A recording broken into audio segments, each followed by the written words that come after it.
In this lesson, we are going to look at the function of gyroscopes and the gyroscopic properties of rigidity and precession. We will also look at gyroscopic wander, real and apparent. The gyroscope, or gyro, provides a stable reference datum, which is unaffected by the manoeuvres of the aircraft. As well as a direction or heading reference, gyros can also provide an attitude reference. On aircraft, gyros provide the basis for the directional gyro indicator, or DGI, the artificial horizon, the turn and slip indicator, or turn coordinator, gyromagnetic compasses, inertial navigation systems and inertial reference systems, yaw dampers, the autopilot, and stabilization of radar scanners. They are also used for many other applications. The simplest form of gyro consists of a spinning disc called a rotor. The shaft which the rotor spins around is called the axis. Gyros are defined in their orientation as either horizontal or vertical by reference to their spin axis, and not the rotor. Gyros have two basic properties. These are rigidity and precession, and we will look at each one in turn.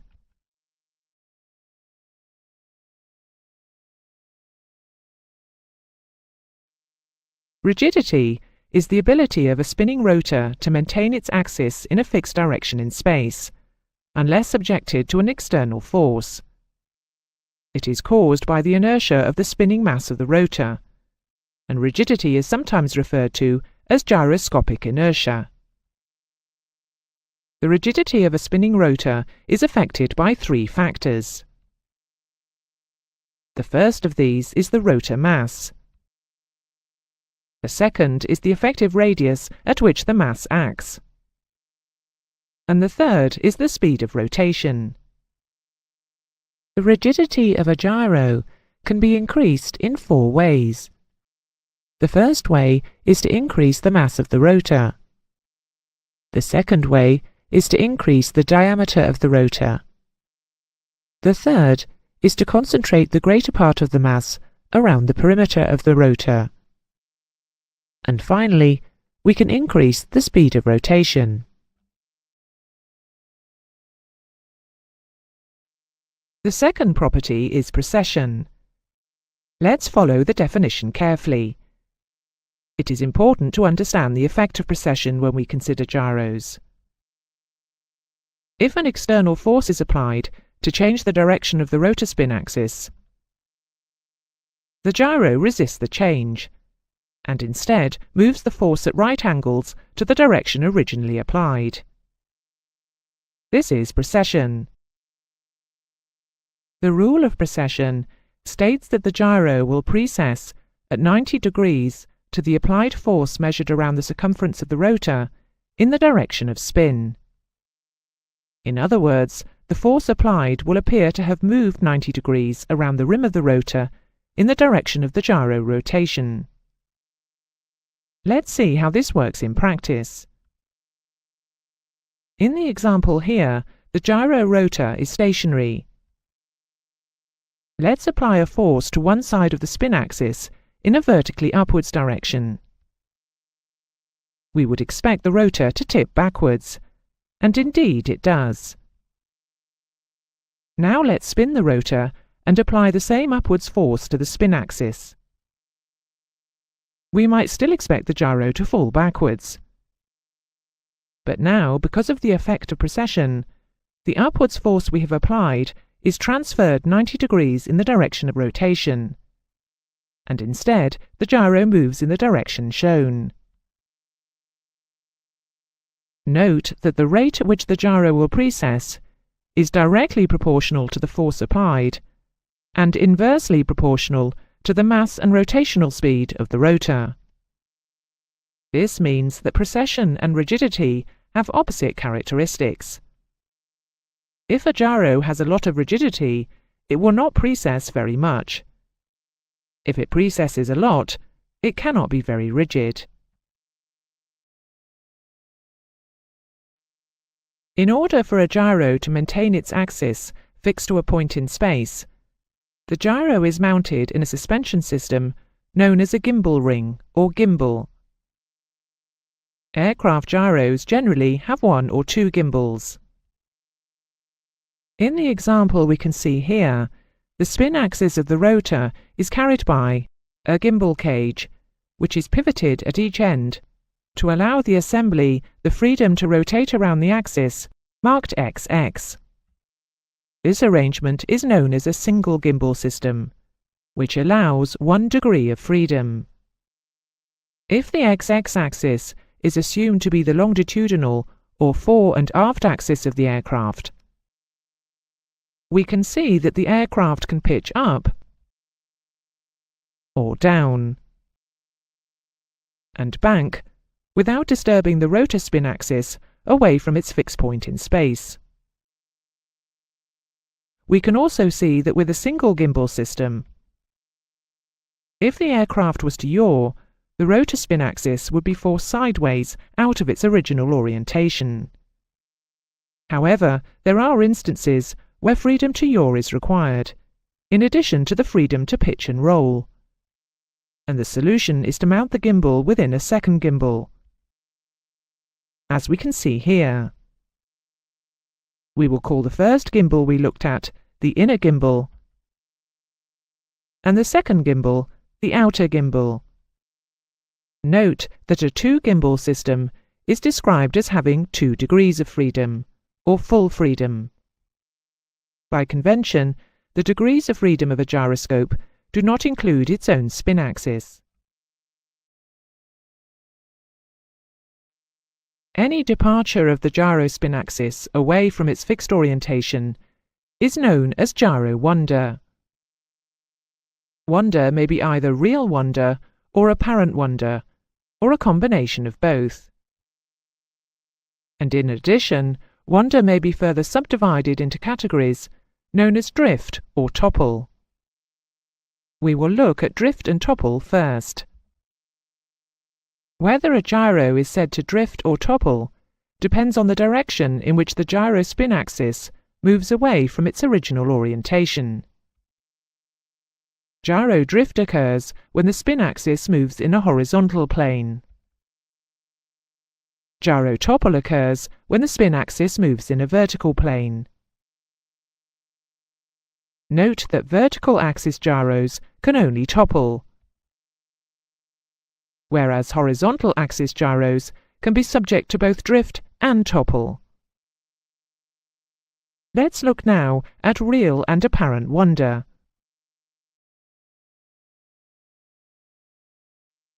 Real wander occurs when the gyro spin axis actually moves away from its originally fixed direction in space. Real wander may result from manufacturing imperfections or wear.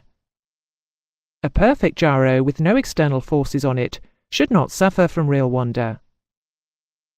Typical causes are imbalance in the mass of the rotor, imperfectly balanced gimbals, and uneven rotor bearing friction.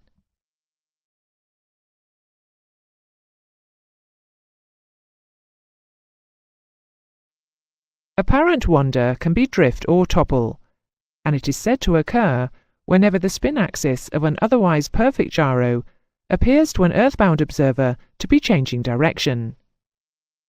The cause of this can be either one of 2 factors, or a combination of both. The first factor is known as earth rate. The second factor is known as transport wander. We will look at each in turn, starting with earth rate. Earth rate occurs because of the rotation of the Earth. To understand the effect of earth rate, all we have to do is to remember that one of the properties of a gyro is its ability to maintain its spin axis in a fixed direction in space. The Earth, however, rotates around its own spin axis. So let us suppose we are in an aircraft which is parked on the ground in the northern hemisphere at location A. The aircraft is facing towards the true geographic North Pole, and we will align the spin axis of the gyro in the same direction also. We will call this gyro North, or GN.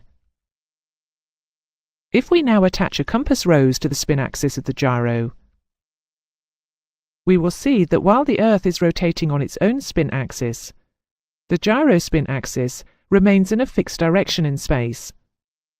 So we can see that in this particular example, where the aircraft is in the northern hemisphere, the direction of true north in relation to our gyro north appears to decrease.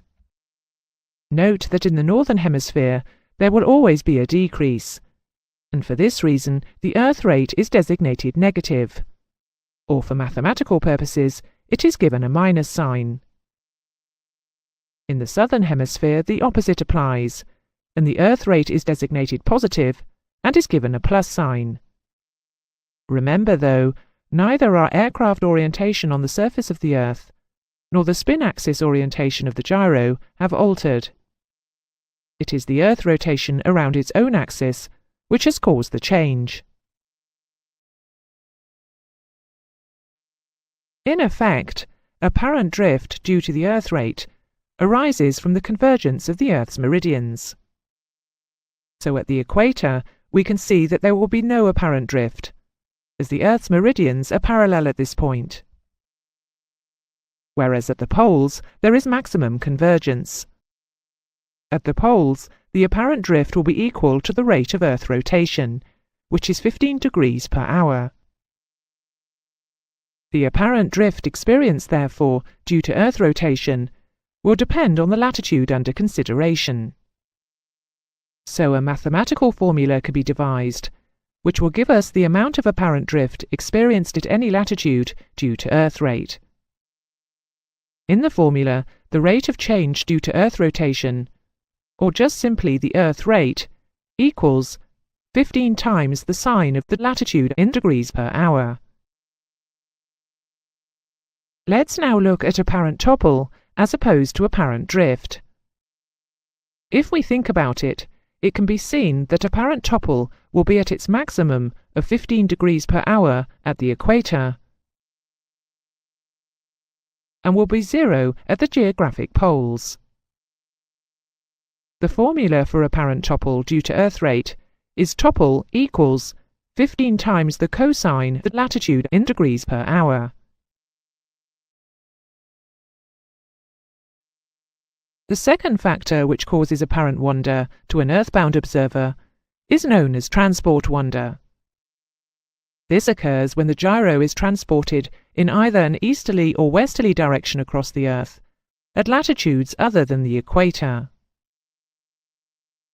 As with apparent wander due to Earth rate, the gyro spin axis remains fixed to a point in space. But with transport wander, apparent drift or topple occurs because the location of the gyro moves. Transport wander occurs at the same time as Earth rate, and in the northern hemisphere, the effect of the Earth rotation will increase the rate of apparent drift in an easterly direction, because the aircraft and Earth are both moving in the same direction.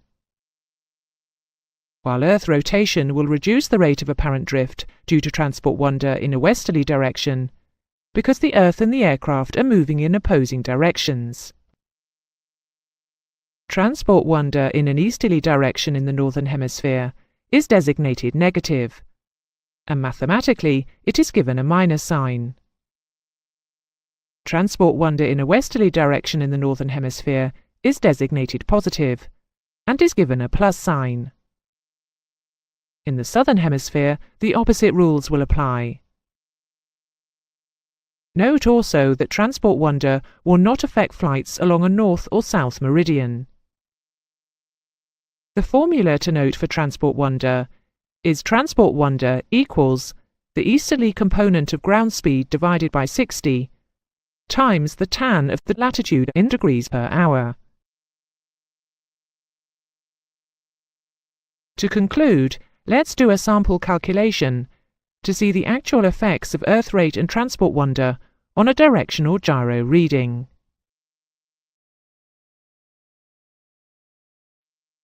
A directional gyro is said to read 270 degrees. The aircraft flies for 80 minutes along a track of 270 degrees true, along the parallel of 20 degrees north, at a ground speed of 540 knots. What is the gyro reading at the end of the flight if there is no change in the aircraft's true track?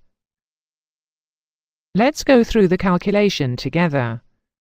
We know earth rate equals 15 times the sine of the latitude in degrees per hour. And the mathematical sign for earth rate in the northern hemisphere is minus. Transport wonder equals the easterly component of ground speed divided by 60 times the tan of the latitude in degrees per hour. And we know the mathematical sign for transport wonder in a westerly direction in the northern hemisphere is plus. Both earth rate and transport wonder are relevant to the final reading on the gyro. So adding earth rate and transport wonder together, we get a total of minus 1.854, or minus 1.854 degrees per hour. After 80 minutes, the change will be minus 2.5 degrees. So the gyro will read 270 degrees minus 2.5 degrees, which is 267.5 degrees. Compare this answer to the answer we would get if the aircraft was travelling east along a track of 090 degrees true, to appreciate the difference travelling either eastwards or westwards will have as a result of earth rotation and transport wonder. The lesson on the directional gyro indicator, or DGI, examines this matter again. This concludes the lesson on gyroscopic theory. A summary of gyro wonder and the main points we have covered in this lesson follows.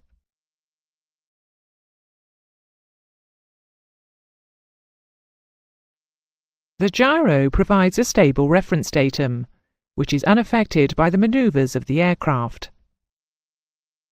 The simplest form of gyro consists of a spinning disc, called the rotor. The shaft which the rotor spins around is called the axis. Gyros are defined in their orientation as horizontal or vertical by reference to their spin axis. The two basic properties of gyros are rigidity and precession. Factors affecting rigidity are the rotor mass, the effective radius at which the mass acts, and the speed of rotation. Rigidity can be increased by increasing the mass of the rotor, increasing its diameter, concentrating greater mass around the motor perimeter, and by increasing the speed of rotor rotation. The rule of precession states that a gyro will precess at 90 degrees to the applied force measured around the circumference of the rotor in the direction of spin. Precession is directly proportional to the force applied and inversely proportional to the mass and rotational speed of the rotor. If a gyro has a lot of rigidity, it will not precess very much. If it precesses a lot, it cannot be very rigid. Aircraft gyros generally have one or two gimbals. By convention, the degrees of freedom of a gyroscope do not include its own spin axis. A two-gimbal system has 2 degrees of freedom, or full freedom. Any departure of the gyro spin axis away from its fixed orientation is known as gyro wonder. Gyro wonder may be real or apparent, or a combination of both. Both real or apparent wonder may be subdivided into drift or topple. Gyro drift occurs when the spin axis moves in the horizontal plane. Gyro topple occurs when the spin axis moves in the vertical plane. Vertical axis gyros can only topple. Horizontal axis gyros can drift and topple. Real wander is actual movement of the spin axis. Apparent wander can be drift or topple due to earth rate or transport wander. The formula for apparent drift due to earth rate is earth rate equals 15 times the sine of the latitude in degrees per hour.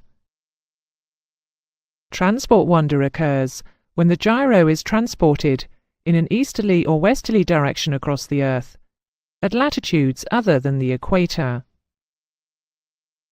The formula for apparent topple due to earth rate is apparent topple equals 15 times the cosine of the latitude in degrees per hour. The formula for transport wander is transport wander equals the easterly component of ground speed divided by 60 times the tan of the latitude in degrees per hour.